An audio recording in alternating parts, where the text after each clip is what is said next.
Breaking news చూస్తున్నాం. BRS MLC కవితకు కోర్టులో ఊరట లభించలేదు.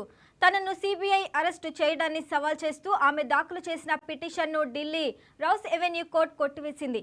అలాగే మద్యం పాలసీ కేసులో ఎమ్మెల్సీ కవితను కస్టడీకి ఇవ్వాలంటూ సిబిఐ దాఖలు చేసిన పిటిషన్పై కోర్టు తీర్పును రిజర్వ్ చేసింది.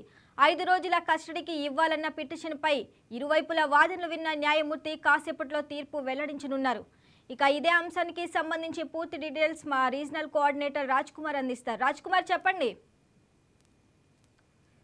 ఎమ్మెల్సీ కవిత ఏదైతే లిక్కర్ స్కామ్ లో అరెస్ట్ అయినటువంటి నేపథ్యంలో ఈ రోజు అయితే కవితకు మాత్రం నిరాశ ఎదురైందని చెప్పుకోవచ్చు.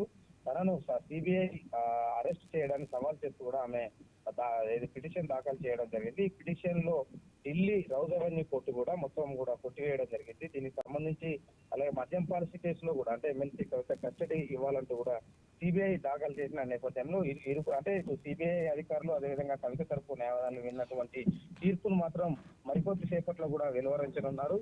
కవితకు సంబంధించి ఇప్పుడు మాత్రం నిరాశ ఎదురైంది. అంటే ఎట్టి పరిస్థితుల్లో తనను అరెస్టు నిరసిస్తూ కూడా దాఖలు చేసిన పిటిషన్ కొట్టివేయడం జరిగింది. దానికి సంబంధించి అంటే ఇరువైపు ఏదైతే వాదనలు విన్నటువంటి న్యాయమూర్తి మరి కాసేపట్లో ఈ తీర్పు వెలువరించనున్నారు. ఇప్పటికే అంటే మధ్యంతర ముందస్తు కోర్టు కూడా వెళ్లాలని కూడా సూచించిన నేపథ్యంలో కవితకు మాత్రం కస్టడీకి ఇచ్చే అవకాశాలు ఎక్కువ కనిపిస్తా ఉన్నాయి.